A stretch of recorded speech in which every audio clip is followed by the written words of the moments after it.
Alright guys, what's going on guys? It's your boy Kree here bringing us another Borderlands 3 video, and in this Borderlands 3 video I'm going to be going over my Radiation Nation build, baby. Obviously it is going to be for Flak. If you didn't know, Gamma Burst is for Flak and the title. I haven't really used Gamma Burst for Flag mainly until I'd say about a little over a week and a half ago. I was using when the game first came out, I was dumb and spec'ing completely into the Stalker tree. But then, I made a crit build. I got really addicted to using Fadeaway for those super sweet, sexy, good crits. And then I kind of started experimenting with a little bit of the rack attack, but I never even really gave the Gamma Burst a shot up until recently. I've been testing this build out for a little bit now, and I've been pretty enjoying myself using it. So with that being said, we're going to go ahead and jump straight into the build. Alright guys, so here we are at the build. So to start things off, we are going to be speccing into the Hunter tree and the Master tree. So to start things off in the Hunter tree, I got 4 out of 5 Interplanetary Stalker, 3 out of 3 into Leave No Trace, 3 out of 3 into Head Count, 6 out of 5, you're supposed to spec into it with 5 out of 5, but my class mod kind of, yeah. Then obviously 5 out of 5 into Ping. This is one of the better abilities. Big game. I only have 1 out of 3. Honestly, I would probably recommend going 2 out of 3. I mean not 2 out of 3. I would recommend go 3 out of 3. I can go 3 out of 3 right now if I want to, if I just change my class mod.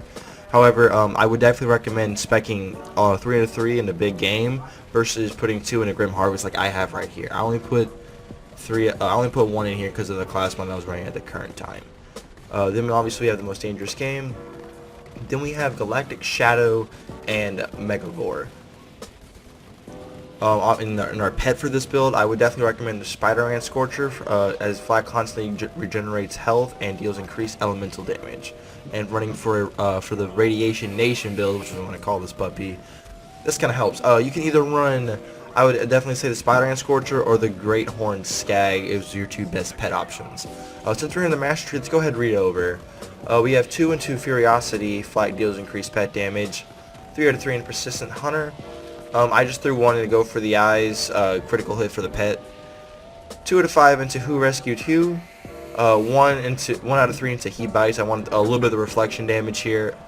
Frenzy, definitely recommend putting 5 out of 5 into this one regardless of what you're using. 1 into Psycho on a head stick.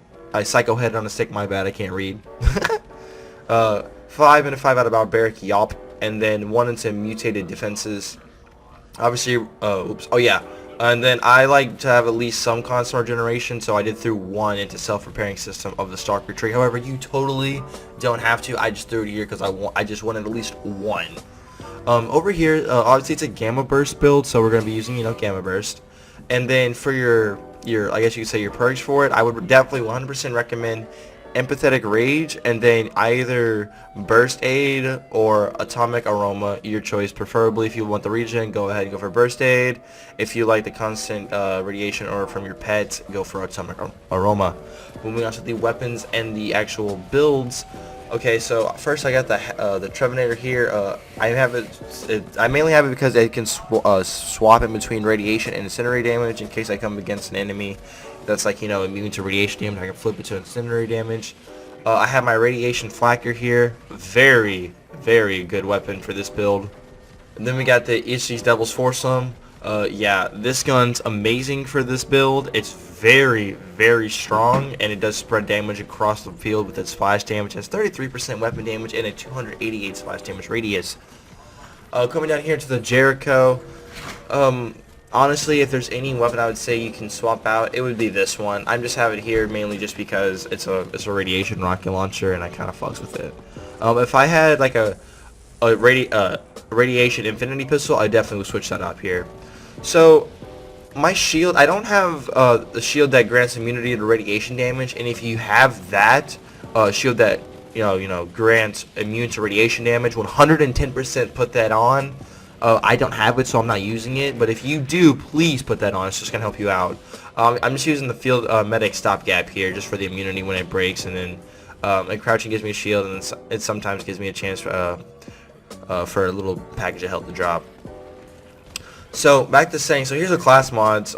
So the reason why I have my class mods the way it is, because I like the bounty hunter. Flag has a 3% chance to activate any purchase hunt skill when dealing gun damage. I figured that's very useful. Other ones I would say are the stalkers. Like right here, if I want to go into higher ones with big game, boom, I'm increasing that bitch right now.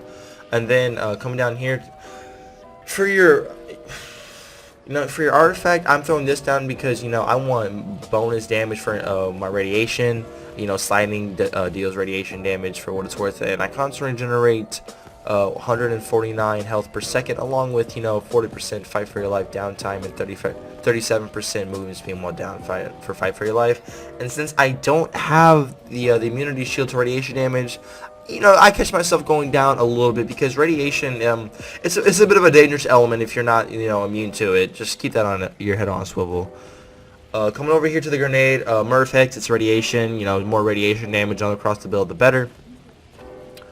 But yeah, that's basically gonna wrap it up for at least the build itself. And yeah, once again, if you have any other weapon you want to trade out for these three, I'd definitely recommend the Jericho. But yeah, guys, go ahead and I'll meet y'all out and we can finish off the video. Well, dudes and dudettes, that is going to just about wrap up the build here. I'll let some of the gameplay play out, but overall I want to point out a few things. If you don't have a radiation immunity shield like me, just be a little wary of the radiation you're gonna be spreading around, because that radiation element ain't no joke, bro. Also, take into consideration this build may not be for you, so there's no need to flame my ass in the comments. Alright, y'all hold off. Alright, damn. Overall, I would say that I really enjoy using this build for mobbing, as it does allow me to spread lots of damage around and allows for pretty fast-paced playstyle, which in a Borderlands title is always a good thing. Wait, oh, there it is. But anyways, guys, that is going to just about wrap up everything. If you did enjoy the damn video, please beat the snot out of that like button, and not the dislike button, y'all heard? I don't need any of those dislikes, because that's kind of rude. Also, if you're new, make sure to subscribe and give that little bell down there. Give a little love tap for me like that. You know what I'm saying? My name's Kree, and I'll see y'all in the next one. Peace out.